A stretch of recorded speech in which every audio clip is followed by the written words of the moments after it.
지난달 주주총회 시즌 중 가장 큰 관심사는 기업들의 경영권 분쟁이었습니다. 오너가 내부, 동업자 집안 사이 등 다양한 경영권 분쟁이 있었는데요.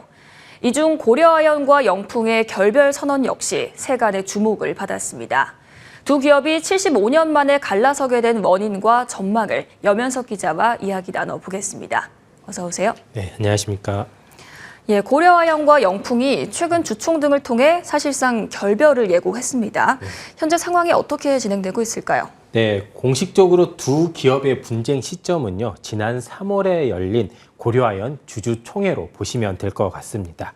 당시 고려아연은요, 주총을 통해서 정관을 변경을 하고 배당금을 5천 원으로 조금 낮추는 이 안건을 올렸습니다. 그런데 이 안건에 동업자 집안인 영풍에서 공개적으로 반대를 한 겁니다. 배당금은 적다고 2배로 올려달라고 했고요.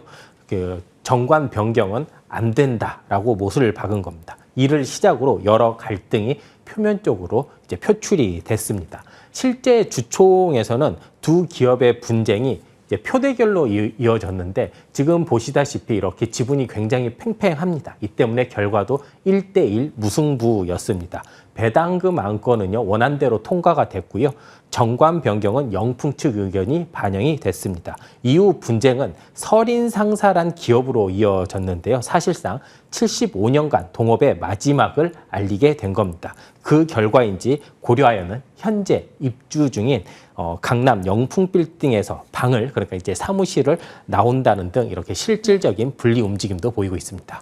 예, 이 고려아연과 영풍의 과거를 알아야지 왜 싸우는지가 더 이해가 쉬울 것 같은데요. 두 기업은 어떻게 시작을 했을까요? 네, 재계 28위입니다. 영풍그룹이. 이 영풍그룹의 시작은 대한민국 정부가 수립된 1년 후 1949년부터 시작됩니다.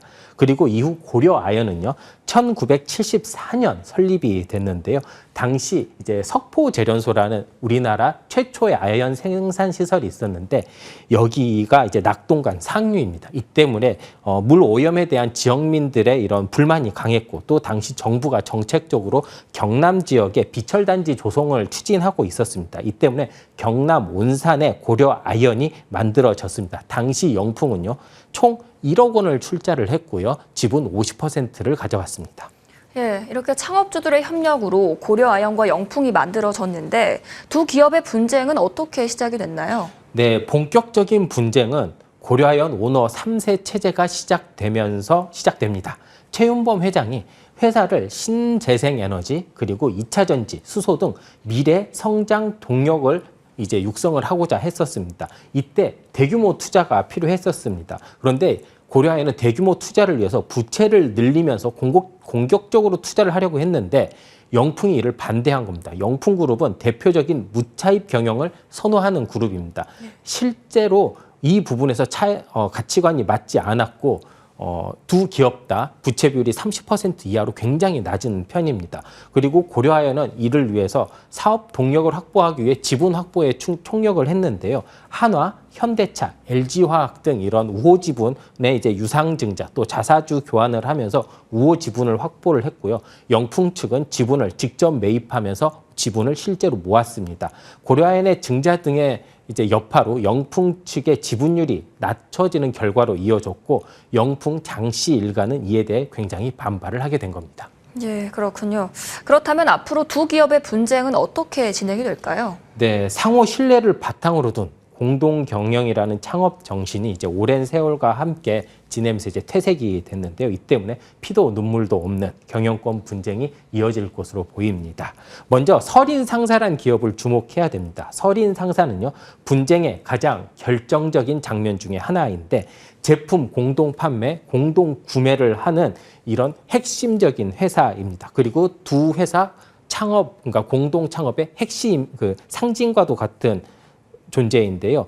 이 때문에 지배구조가 굉장히 특이합니다. 지분은 고려아연이 대부분 가지고 있습니다. 하지만 경영은 영풍이 하고 있습니다. 그런데 이를 고려아연이 가져오겠다고 주총을 열려고 했습니다. 그런데 3월 말부터 계속 시도를 했는데요. 실제로 영풍의 반대로 인해 주총이 아직 이루어지지 않았습니다. 고려아연은 이 주총을 기점으로 설인상사의 경영권을 가져오려고 하고 있고요. 영풍은 이를 막으려고 합니다.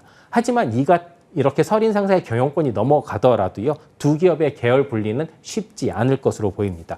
고려아연이 유상증자 등을 통해 지속적으로 전체 지분을 늘려도요, 32%에 달하는 영풍의 지분 비율을 낮추기가 굉장히 어렵습니다.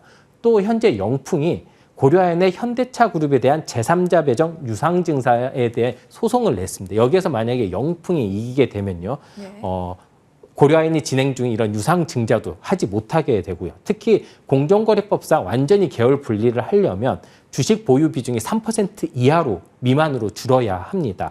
그리고 겸임 임원도 없어야 합니다. 그런데 영풍 측 지분이 32%인데 이를 3% 미만으로 줄이는 것은 거의 사실상 불가능해 보입니다.